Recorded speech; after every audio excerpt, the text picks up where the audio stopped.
కరీంనగర్ నుంచి బ్రేకింగ్ అందుతోంది. ఎమర్జెన్సీ వార్డులో చికిత్స పొందుతోన్న యువతికి మత్తు మందు ఇచ్చి అత్యాచారానికి పాల్పడ్డాడు ల్యాబ్ టెక్నీషియన్.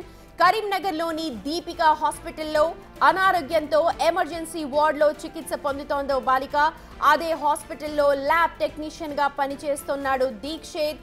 అయితే సదరు యువతికి మత్తు మందు ఇచ్చి లైంగిక దాడికి పాల్పడ్డాడు. యువతి బంధువులు కరీంనగర్ 3 టౌన్ పోలీస్ స్టేషన్ లో ఫిర్యాదు చేశారు. యువకుడిని పోలీసులు అదుపులోకి తీసుకొని విచారణ చేయగా నేరం అంగీకరించినట్టుగా తెలుస్తోంది. అయితే యువతి వాంగ్మూలం తీసుకోవాల్సిందంటున్నారు పోలీసులు. సీసీ కెమెరాల్లో నిందితుడు ఎమర్జెన్సీ వార్డులోకి వెళ్లిన విజువల్స్ రికార్డ్ అయ్యాయి.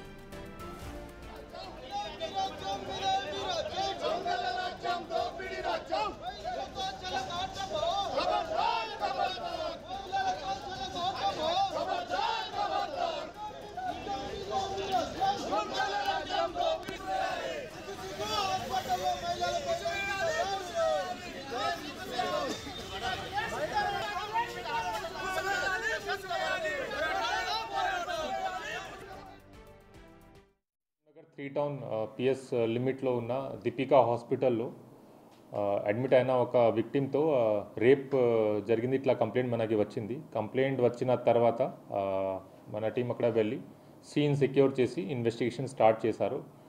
దీంట్లో మెయిన్ అలిగేషన్ ఏంటి అంటే victim was admitted in hospital for fever treatment, typhoid fever treatment.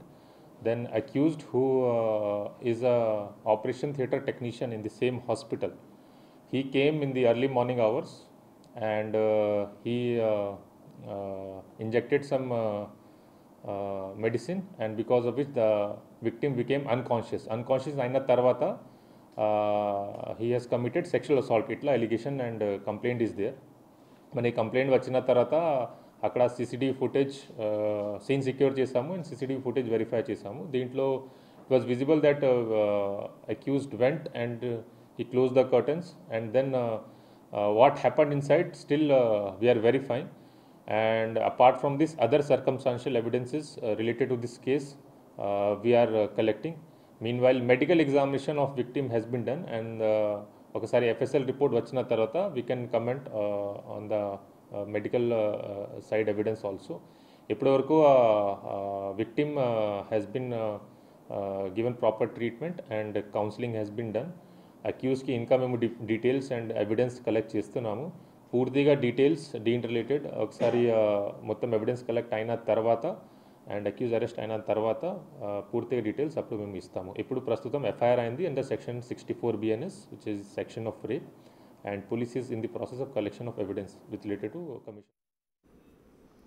Right, Karimnagar నుంచి మా ప్రతినిధి శ్రీనివాస్ లైవ్ లో జాయిన్ అవుతున్నారు. ఈ ఘటనకు సంబంధించిన లేటెస్ట్ అప్డేట్స్ మనకు అందించడానికి. శ్రీనివాస్, సదరు యువతి ఆరోగ్యం ఎలా ఉంది, అలాగే ఎప్పుడు జరిగింది ఈ ఘటన, ఎప్పుడు వెలుగులోకి వచ్చింది?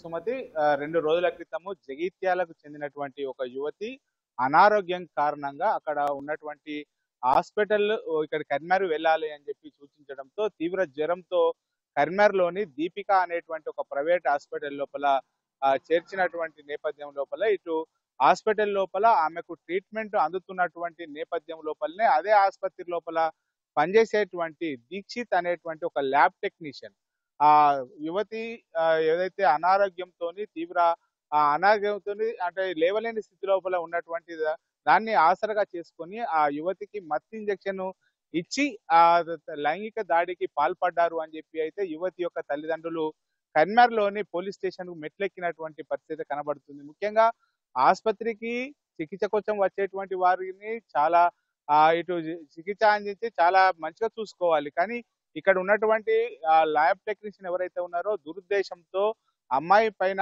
కన్నేసి అక్కడ ఉన్నటువంటి మత్తు ఇంజెక్షన్ ఇచ్చి ఆమె పైన లైంగిక కోరికలు తీర్చుకునేటానికి ప్రయత్నం చేశాడు అని చెప్పి అయితే బాధితులు ఆరోపిస్తున్నటువంటి పరిస్థితి కనబడుతుంది.